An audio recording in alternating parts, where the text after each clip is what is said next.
प्यारे प्यारे बच्चों को दीक्षा दीदी का प्यार भरा नमस्कार और अन्य श्रोताओं को भी मेरा नमस्कार, क्योंकि मैं जानती हूँ बच्चे ही नहीं मेरी कहानी बड़े भी सुनते हैं। तो आप सबको पुनः मेरा नमस्कार। मैं एक बार फिर से एक कोई कहानी नई लेकर आपके सामने उपस्थित हूँ। कहानी कहिए या यूँ कहिए किस्सा।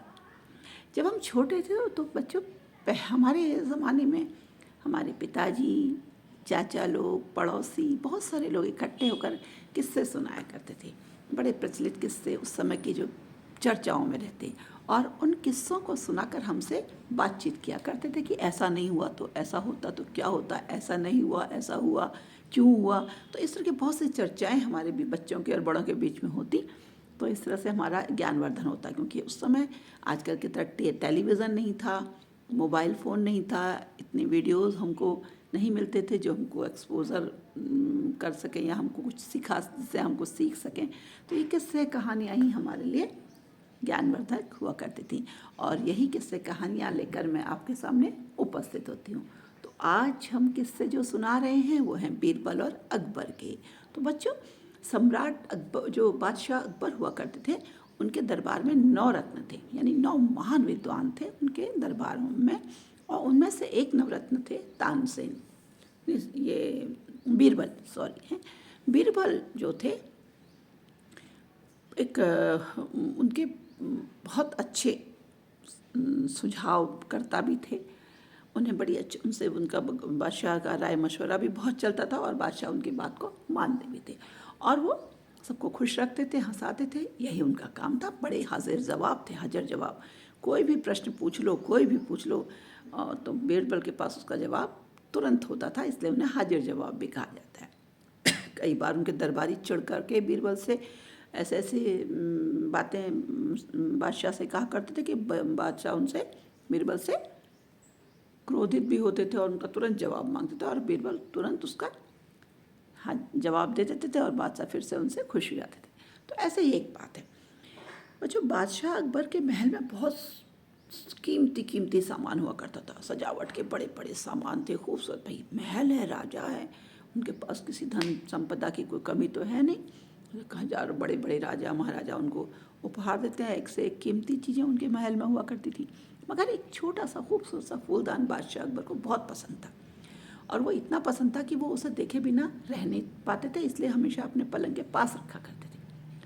एक बार क्या हुआ कि सफाई करते समय उनका जो नौकर था, सेवक था, उससे वो फूलदान टूट गया। टूट गया जी, सबको पता था, बादशाह का फेवरेट पसंदीदा फूलदान टूट गया। अब क्या होगा? धक डर गया सेवक। अब उसने बहुत कोशिश की उसे जोड़ सके, लेकिन जुड़ा नहीं। आखिर में उसने हार करके उसे कूड़ेदान में डाल दिया। कूड़ेदान में डाल दिया और मना ईश्वर से प्रार्थना की कि हे भगवान, बादशाह को इसका पता न चले। लेकिन बादशाह का पसंदीदा था तो उनको तो पता चलना ही था। शाम को जब वो आराम के लिए आए तो देखा उनका फूलदान नहीं है। उन्होंने पूछा, भाई फूलदान कहाँ गया? तो जो सेवक उनके कमरे की सफाई करता था, जो व्यक्ति, उसको बुलाया। उसने कहा कि महाराज, वो हड़बड़ी में समझ में नहीं आया, मैं क्या करूं, क्या कहूं। तो उसने एकदम से कह दिया कि महाराज, उसको बहुत गंदा हो रहा था, सफाई करने में अपने घर ले गया हूँ, जब अच्छे से साफ हो जाएगा तब मैं उसे यहाँ ले आऊँगा। बादशाह बोले, अरे मैं तो उसे देखे बिना रह नहीं सकता, लाओ अभी लाओ। अब सेवक क्या कहे, घबरा गया, और घबराहट में उसने बता दिया कि वह फूलदान उससे टूट गया है। कांपने लगा बहुत। बादशाह को गुस्सा आ गया, बोले, अरे एक तो गलत काम और उस पर झूठ भी। एक तो मेरा प्रिय फूलदान तोड़ दिया, उस पर झूठ बोला। झूठ से मुझे बहुत नफरत है, बहुत चिढ़ है, बहुत गुस्सा आता है मुझे झूठ से। और उन्होंने उसको फांसी की सजा मुकर्रर कर दी। कहा कि बस इसको, सेवक को फांसी की सजा दे दी जाए। अगले दिन अब सब जगह यही चर्चा का विषय बन गया। दरबार में सब एक दूसरे से यही बात करें कि बादशाह ने उस सेवक को फांसी की सजा दे दी क्योंकि उससे फूलदान टूट गया था। फूलदान है, अब सब कहें हैं, इतनी छोटी सी बात में से आपस में। बीरबल को ये बात पता लगी, उन्हें बहुत बुरा लगा। उन्होंने विरोध किया। उनका, महाराज ये गलत बात है बादशाह, आपने एक छोटे से अपराध के लिए उसको फांसी की सजा दे दी है। बोले, नहीं, उसने झूठ बोला था। बोले, झूठ? झूठ तो सभी बोलते हैं जीवन में, कोई व्यक्ति ऐसा नहीं है संसार में जिसने कभी झूठ ना बोला हो। दूसरे को बचाने में, किसी की भलाई के लिए अगर कोई झूठ बोला जाता है महाराज, तो वो खराब नहीं होता बादशाह, वो अच्छा माना जाता है। झूठ से किसी का नुकसान होता हो, किसी का दुख होता हो, बढ़ता हो, तो तो वह झूठ खराब है। लेकिन अगर कोई झूठ किसी की जान बचाता है, किसी की रक्षा करता है, किसी का कल्याण करता है, तो वो खराब नहीं माना जाता। अब बादशाह को गुस्सा आ गया और लोगों ने भी कहा, दरबारी जो उनसे चिढ़ते थे बीरबल से, उनका देखिए देखिए महाराज, आपके आदेश की अवहेलना कर रहे हैं, मजाक उड़ा रहे हैं आपके आदेश का।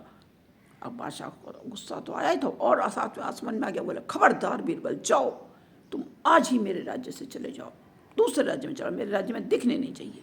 बीरबल को बहुत बुरा लगा, भाई वो तो बादशाह को इतना सम्मान देते थे, उनके लिए इतना अपने जी जान देते थे हैं, और उन्होंने ऐसा कह दिया, बुरा तो लगना ही था।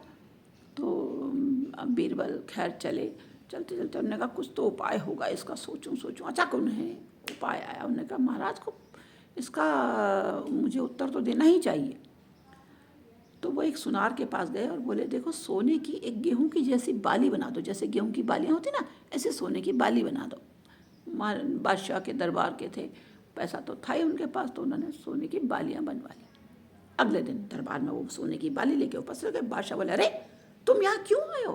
तुम्हें तो मैंने देश निकाला दे दिया, राज्य निकाला दे दिया, जाओ मेरे राज्य से। बोले महाराज मैं जा रहा हूँ, मगर मेरे को आज बड़ी एक ऐसी घटना हुई कि मुझे आपके दरबार में आए बिना रहा नहीं गया, क्योंकि मैं इतने सालों आपका नमक खाया है। मैं चाहता हूँ कि जाते जाते भी इस राज्य का कल्याण करूँ, आपका अच्छा हो। तो सबने कहा समझ हो गई, क्या बात हो गई, क्या बात, कोई ऐसी क्या बात हुई? बादशाह बोले बताओ क्या हुआ, क्या कहना चाहते हो?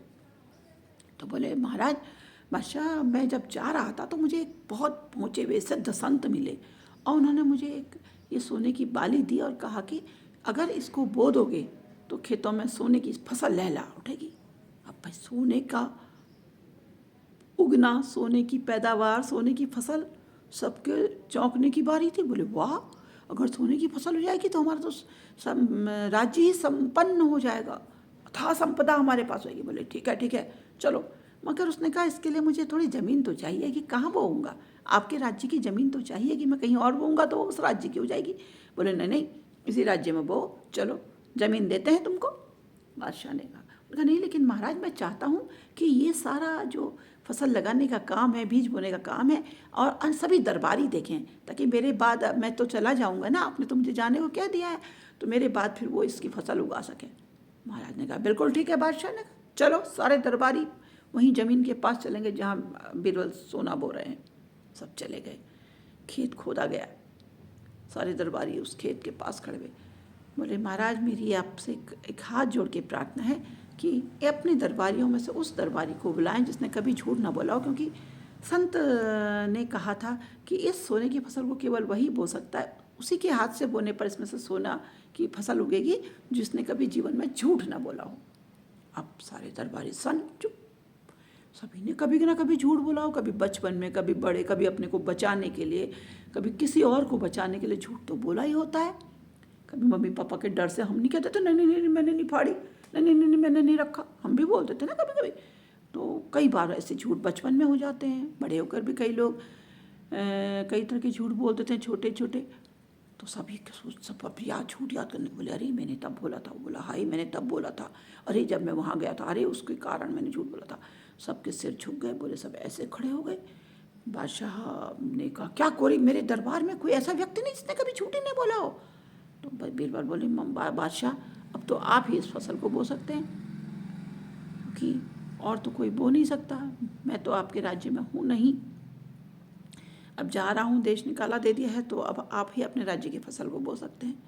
बादशाह का सर ऐसे शर्म से झुक गया। बोले अरे बचपन में तो मैं भी झूठ बोलता था कई बार। तो बादशाह आइए फसल बोइए। बोले नहीं बीरबल, मैंने भी बचपन में कई बार झूठ बोला है जाने अनजाने, तो मैं इस फसल को नहीं बो सकता।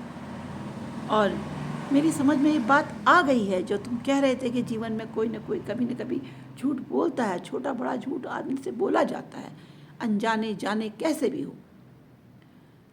और मैं ये जानता हूँ तो कि तुम ये मुझसे क्यों कह रहे हो, तुमने ये जो काम किया, जो ये खेत में फसल बोने की बात कही, वो हमको ये एहसास कराने के लिए कही कि जीवन में कोई कभी न कभी झूठ बोला होता है, चाहे कारण कोई भी रहा हो। तो बादशाह ने तुरंत आदेश दिए कि उस सेवक की मौत की सज़ा रोक दी जाए, उसकी सज़ा बंद कर दी जाए, उसे फांसी नहीं दी जाएगी, और उसको क्षमा कर दिया। और बीरबल ने कहा, हाँ महाराज, मैं आपसे यही कहना चाहता था कि जीवन में कभी न कभी झूठ बोला जाता है। झूठ तब खराब है जब उससे किसी का नुकसान होता हो, उसके जीवन की हानि होती है, उसका दुख बढ़ता हो, उसे जीवन में दुख मिलता हो। लेकिन अगर झूठ किसी की जान बचाने, किसी की सुरक्षा के लिए, किसी के दुख को कम करने के लिए बोला जाता है तो वह झूठ खराब नहीं होता। अगर वह सेवक आपको तुरंत बता देता कि गुलदस्ता टूट गया तो आपको बहुत दुख होता, इसलिए आपको दुख ना हो इसलिए उसने घबराहट में ऐसा झूठ बोला। तो आपको उसे क्षमा ही करना। महाराज ने कहा, मैंने क्षमा कर दिया, तो अब तुम कहीं, उसने कहा ठीक है महाराज, अब मैं चलता हूँ फिर अपने दूसरे राज्य। उसने कहा नहीं, तुम कहीं नहीं जाओगे। बादशाह उठे, उन्हें गले लगा, बोले मेरे तो नवरत्नों में से एक हो, मेरा तो दरबार सुना हो जाएगा। और बच्चों, तो बीरबल का ये किस्सा अकबर और बीरबल का यहाँ पर समाप्त होता है। अब आपके लिए बारी है काम की कि आप इस पर चर्चा कर सकते हैं अपने दोस्तों के साथ कि बीरबल और अकबर के ये किस्से में कितना सही है, कितना नहीं है। क्या अब जो बीरबल ने कहा वो सही था? क्या हमें हमेशा ही सच बोलना चाहिए? सच बोलना बहुत अच्छी बात है। जीवन में जो सच बोलता है वो हमेशा सफल होता है। लेकिन कभी कभी किसी के जीवन को बचाने के लिए, किसी को खुशी देने के लिए छोटा सा कोई अगर झूठ बोला जाता है जिससे दूसरे का नुकसान न हो, है ना, किसी का नुकसान न हो, तो वो बुरा नहीं होता है। जीवन में कभी ऐसे क्षण आते हैं। तो ऐसे झूठ को महाभारत में कृष्ण ने भी कहा है कि कभी ऐसा झूठ जो किसी के रक्षा के लिए या देश की रक्षा के लिए या समाज की रक्षा के लिए या किसी और के कल्याण के लिए बोला जाए, उसे झूठ नहीं कहते, वो बुरा नहीं होता। तो मैं आशा करती हूँ आपको मेरी ये कहानी पसंद आई होगी, और अच्छी लगी या नहीं ये आप मुझे कमेंट बॉक्स में ज़रूर लिखें। और लाइक तो करना बनता है, शेयर भी करेंगे आप। जब शेयर करेंगे तो जिससे शेयर करेंगे उसको सब्सक्राइब भी करने को बोलेंगे, क्योंकि अगर आप चैनल शेयर करते हैं, स्टोरी शेयर करते हैं, तो ये बहुत सारे लोगों के पास जाती है। और एक से एक जो जैसे दिए से दिया जलता है, दीप से दीप जलता है, ऐसे ही शेयर करने से कहानियाँ एक से दूसरे के पास, दूसरे से तीसरे के पास जाती हैं। क्योंकि ये किस्से और कहानियाँ हमारे समाज से कहीं खोती जा रही हैं, और किताबें पढ़ने की तो लोगों की आदत ही छूटती जा रही है। पुस्तकालय के करीब जाना और इन कहानियों को खोजना एक बहुत ज़रूरी काम है। और एक और काम मैं आपको देती हूँ, आपके विद्यालय में लाइब्रेरी होगी, पुस्तकालय होगा, उसमें ये कहीं बीरबल और अकबर के किस्से मिलें तो उन्हें ज़रूर पढ़िए और मुझे भी सुनाइएगा। तो आशा करती हूँ आपको ये पसंद आई होगी। और अब मैं जल्दी ही, हो सकता है बीरबल का ही, अकबर का, बीरबल का कोई नया किस्सा लेके आ जाओ। तो जल्दी ही इस आशा के साथ आपसे विदा लेती हूँ कि जल्दी कोई एक अच्छा सा किस्सा लेकर आपके सामने आऊँगी। तब तक के लिए आपसे विदा लेती हूँ। नमस्कार।